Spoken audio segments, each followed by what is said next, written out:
sudah dilakukan akreditasi. Itu yang pertama. Yang kedua, soal pesan senior kita terkait dengan amnesti dan yang lain. Satu, yang pertama, pasti Kementerian Hukum setelah melakukan verifikasi, ini angka 19.000 ini belum pasti juga, Pak. Karena terus kami verifikasi. Dan termasuk juga nanti pengusulan yang disampaikan oleh teman dari Dapil Papua, dari fraksi Nasdem, kalau ada 7 anggota KKB yang bersenjata dan itu dimungkinkan ada untuk diusulkan, kami akan mengusulkan kepada Bapak Presiden. Kalau ada suratnya dan apalagi kalau sudah ada pernyataan ingin melakukan integrasi dan kesetiaan kepada Republik, saya rasa amnesti ini kan bukan barang pertama kali kita lakukan.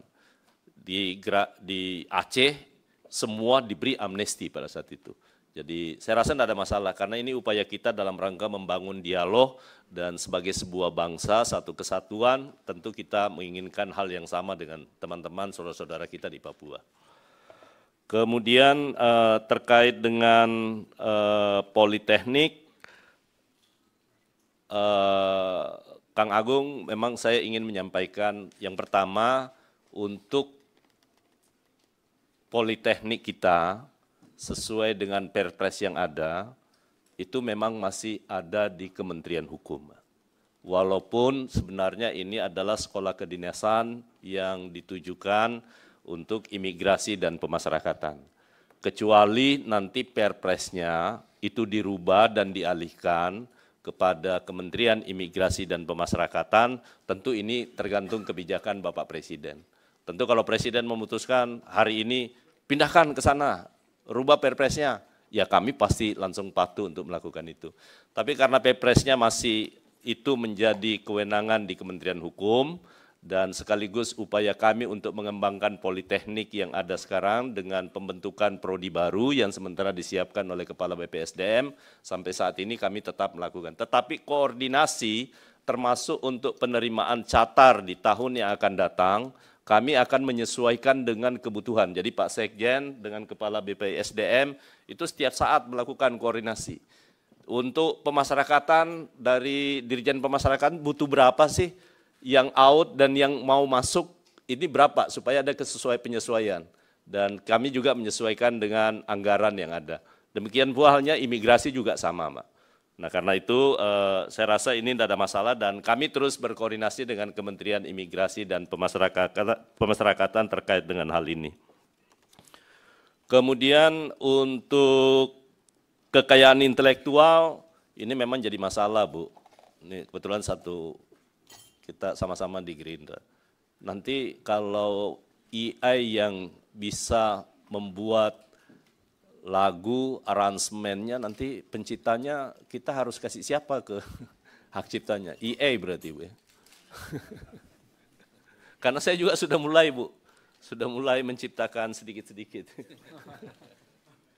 Nanti biar dijawab secara lebih rinci nanti. Tapi saya setuju bahwa kita harus melakukan sebuah pembentukan regulasi yang harus beradaptasi dengan perkembangan teknologi informasi yang begitu luar biasa cepatnya. Saya setuju dengan itu. Kemudian berikutnya sekali lagi amnesti, ada yang makar, rehabilitasi narkoba. Yang ingin saya tekankan, tidak ada satupun saya pastikan bahwa ada orang yang akan diusulkan untuk menerima amnesti. Makanya itu dari 44.000, Pak. Karena tidak boleh kami langsung tiba-tiba memberikan kepada Presiden sebelum betul-betul di Kementerian Hukum yakin bahwa 4 kriteria yang sejak awal kami sudah laporkan dan disetujui oleh Presiden. Yang pertama adalah orang yang melanggar atau dipidana dengan tindak pidana yang terkait dengan Undang-Undang ITE.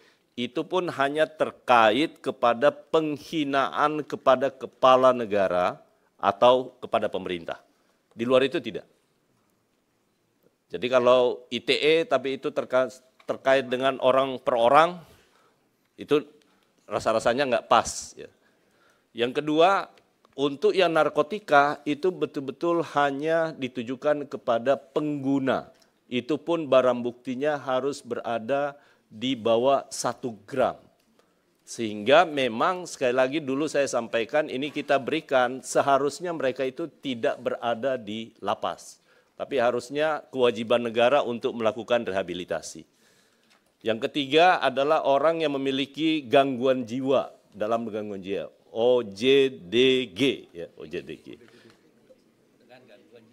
Orang ODJG ya, ODJG. Pakai OD Pak Menteri. Ya itulah ya. kira-kira. Overdosis itu.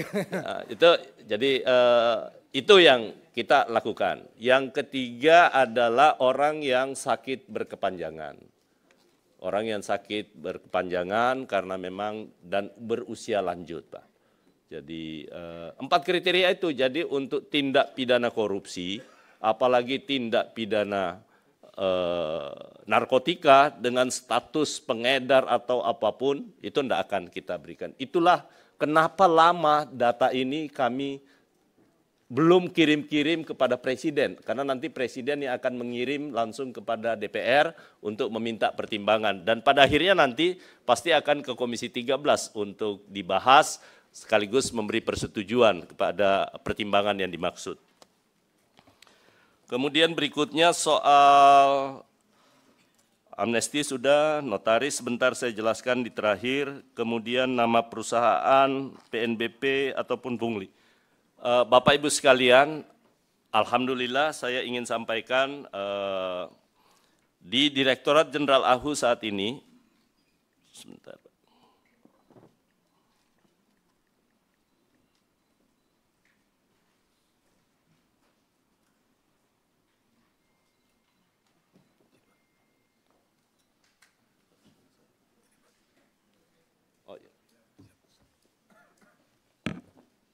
Permohonan untuk pesan nama perkumpulan itu sebanyak 19.589. Yang ditolak itu sebanyak 6.751.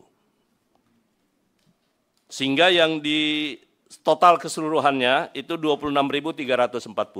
Tunggakannya nihil. Kemudian itu dikerjakan oleh 8 verifikator.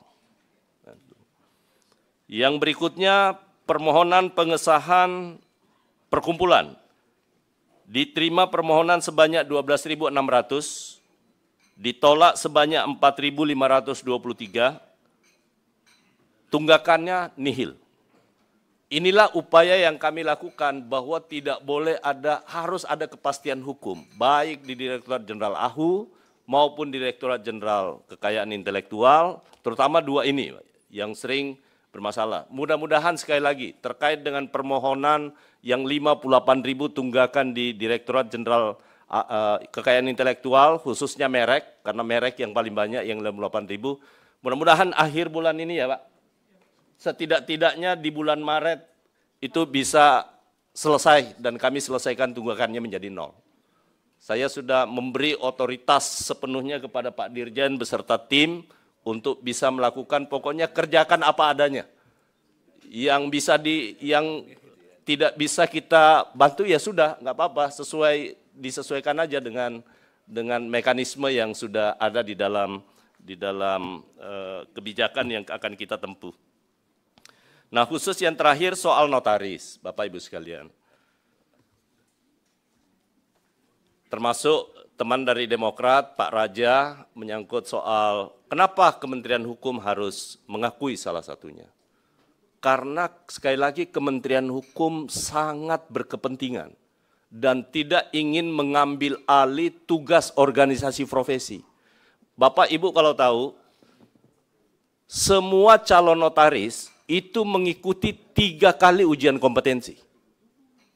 2 di organisasi profesi yang tidak bisa menyatu, dan sekali di Kementerian Hukum. Bayangkan mereka harus membayar 3 kali hanya untuk ujian kompetensi. Sehingga sebenarnya calon-calon notaris itu tidak ada masalah karena mereka 3-tiganya bisa ikut. Cuman sayangnya mereka harus bayar 3 kali karena semua harus dengan biaya. Nah karena itu sekali lagi kita lakukan ini. Kenapa pemerintah berkepentingan untuk mengakui salah satunya saat ini? Karena jujur Pak, di fidusia yang seharusnya dengan jumlah pendaftaran, jumlah penjualan kendaraan bermotor, itu yang mendekati angka 10 juta, dengan penerimaan PNBP kita hari ini di Direktorat Jenderal AHU, untuk khusus fidusia, itu hanya kurang lebih 800 miliar rupiah. Artinya banyak notaris yang melakukan pengikatan ataupun pendaftaran fidusia dalam satu akte, mungkin transaksinya bisa 10, tapi PNBP-nya dibayar cuma 1. Karena itu, dengan pengakuan ini, saya minta kepada Direktorat Jenderal AHU untuk menyampaikan, yang pertama, notaris tidak boleh memberikan akunnya selain kepada yang bersangkutan. Kalau ada notaris yang menyerahkan akunnya kepada orang lain, saya ambil kebijakan akunnya kami tutup. Satu, karena ini terlalu banyak merugikan hak-hak orang lain dan sudah sekian banyak kasus yang terjadi.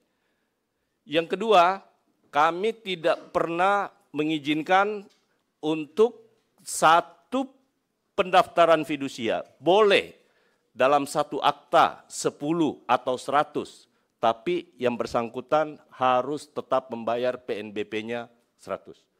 Karena itu Kementerian Hukum saat ini bekerja sama dengan Otoritas Jasa Keuangan untuk memvalidasi data terkait dengan data penjualan kendaraan bermotor lewat lembaga keuangan, baik itu leasing maupun perbankan.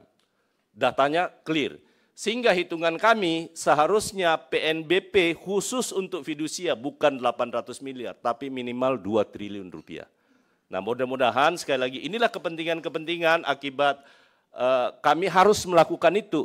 Dan karena itu sekali lagi saya sudah minta kepada Dirjen AHU, sudah resikonya kami tanggung dan kami lakukan tentu bukan tanpa dasar, tapi pasti ada dasar hukumnya kami lakukan. Yang pertama, kami sudah mengupayakan agar dilakukan mediasi. Dan mediasinya sudah sekian lama kami lakukan.